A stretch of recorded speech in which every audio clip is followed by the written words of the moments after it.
Today, today is a celebration of Billie. This talk is on the subject of homelessness, which was a subject that Billie was involved in here. And it was a sermon originally written by and given by Susan Brecht. And I know that many of you know Susan, but for those of you who don't, she spent time in this church after she graduated from divinity school. In fact, she was ordained here. She served a congregation in Atascadero for a few years, and she gave this sermon to her new congregation, her new UCC congregation in Newton, Massachusetts. And here's what she said. I was inspired recently by a 12-year-old boy. If I'm honest with myself, I have to say I was both shamed and inspired by him. His name is Robbie Eimers. I first heard about Robbie on the news, one of those human interest stories they do at the end of the broadcast to remind us all that there is still good in the world after bombarding us with all the evil and destruction. Robbie lives in New Haven, a suburb of Detroit, which, if you've been paying attention lately, isn't the most desirable city to live in. There are, right now, 19,000 homeless in the Detroit area. Robbie has a mission. The seeds of that mission were planted 4 years ago when he went with his grandmother to drop off clothing at the Tumani homeless shelter in Detroit. On the ride home, Robbie was unusually quiet. His grandmother asked what was the matter, and he said, I never knew there were so many homeless people. We have to do something. So he started saving his allowance, his Christmas and birthday money, and the money he earned washing neighbors' cars and doing odd jobs for them.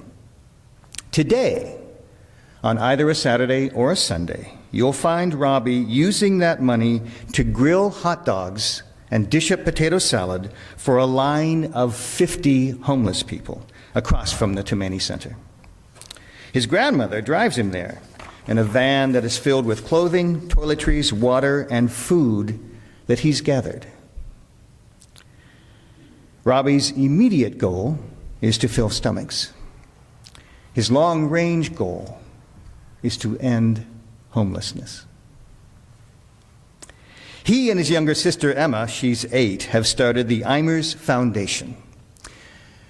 They have a Facebook page.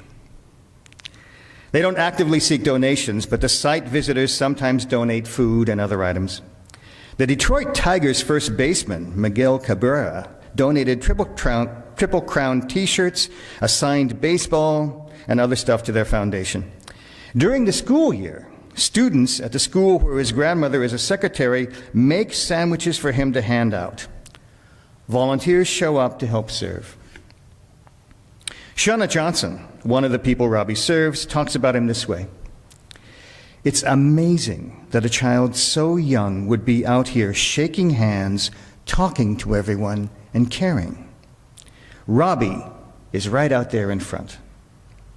Others have added comments like, he's always thinking of new ways to help, and there is a phenomenally huge spirit in that little body. I wonder if Robbie heard the story of Jesus feeding the 5,000 in Sunday school, because he sure got the message. There are 6 versions of this story in the New Testament. It's the only story included in all 4 Gospels, so it must have been important to the early Christians. They would have drawn parallels to other stories from the Scriptures. In Exodus, God provides manna when the hungry Israelites need food while crossing the wilderness. Or there's the miracle credited to Elisha in 2 Kings, where 20 loaves of barley bread are shared among 100 men who ate and still had leftovers. Jesus' story has a familiar ring to it. It's a continuation of the bread miracles in the Bible. Did it happen? Did Jesus really cause that bread to miraculously multiply? What would that have looked like?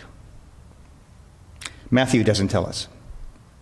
Neither do any of the other gospel writers. If you were talking to a conservative or a fundamentalist, they might tell you it's historical fact.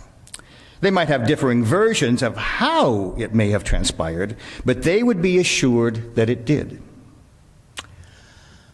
Then there are those of us who aren't so sure about miracles in the traditional sense, but are looking for a deeper meaning within the story, a message that speaks to our hearts, that instructs us in how to live so that we can create little miracles in our own lives and in the lives of others.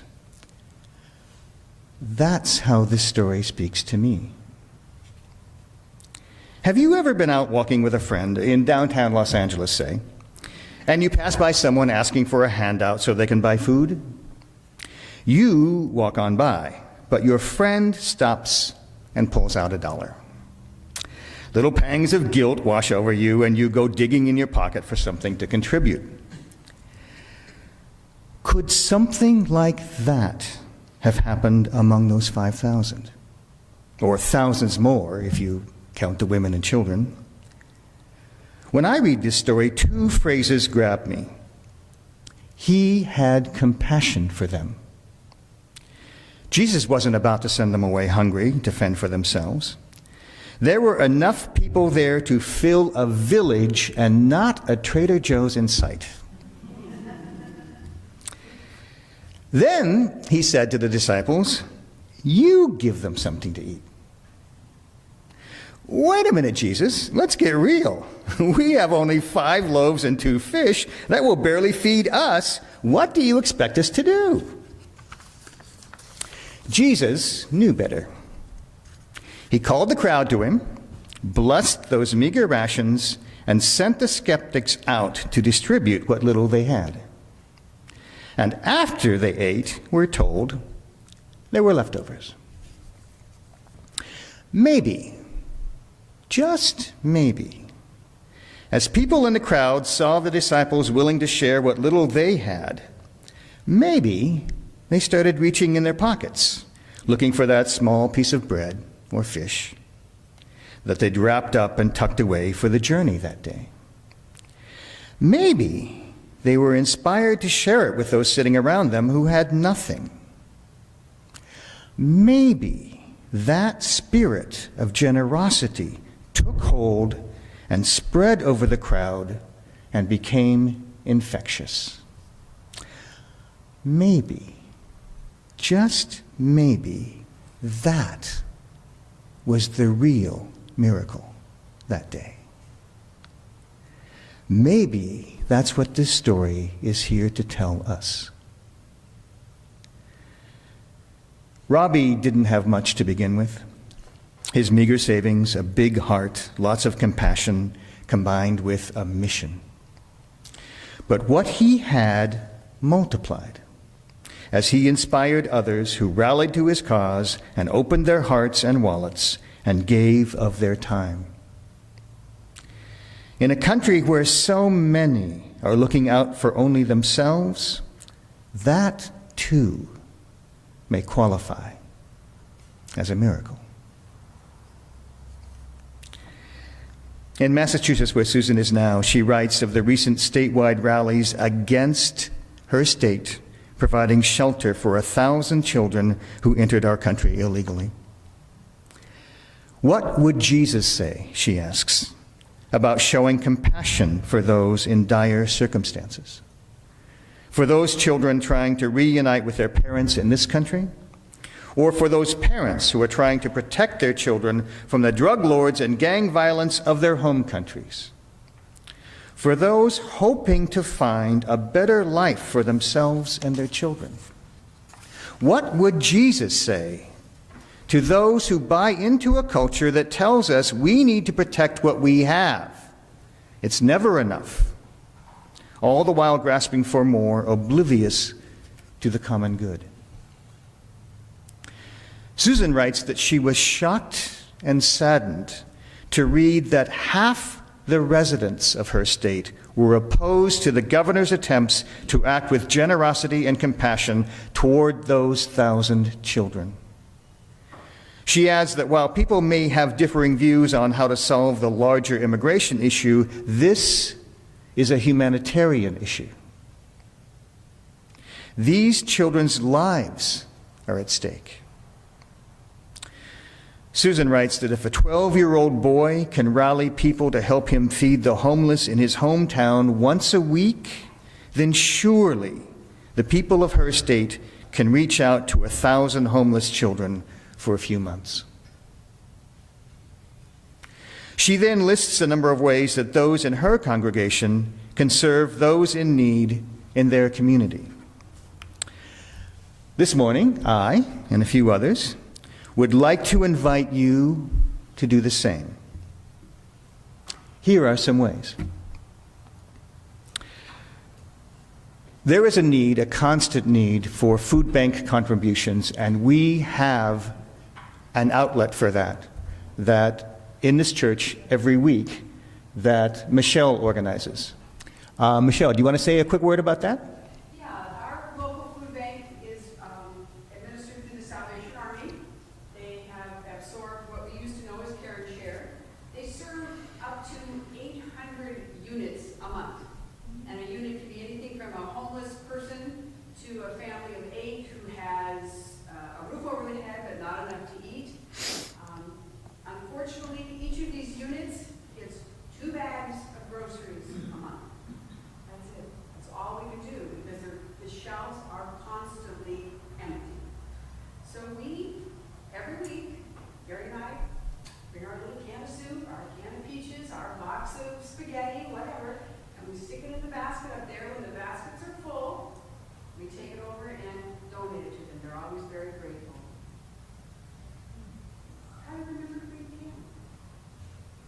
Thank you. That's something we can all participate in. Every time you go to the grocery store, pick up a little something on sale, bring it here. As I'm sure most of you know, we have our own community dinners on the 3rd and 5th Tuesdays of the month. Setup begins at 2:30. We begin serving at 4:30. We start cleanup around 5:30. Any of you are welcome to join us for any part of that. That you can, I mean, although some people do stay for the entire time from 2:30 until we're done, you don't have to. Just show up and help out and make those who are there all day make their lives a little better. I encourage you all to do it at least once if you haven't. Come and be a part of serving 50 people a dinner. Kind of like Robbie.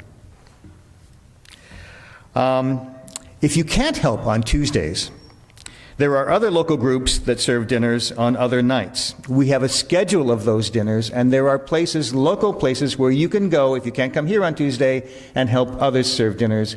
And Virginia can show you where that list of places to help serve are. For those of you who don't know, the ground this building is on, the places you are sitting right now, used to be a homeless encampment. Members of this church reached out to help some of those folks. The encampment was declared illegal before this building was built, and the city of Simi Valley created a task force to deal with the homeless problem. Perhaps one of you, or more than one of you, would like to check in with that task force and see how we can advocate for our local homeless population here.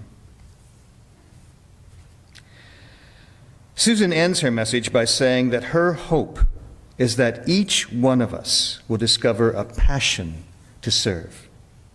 Those in our congregation, those in our community, those in our world. There are so many needs out there. Find one that will touch your heart, open the floodgates of compassion within you, and move you to action. Amen.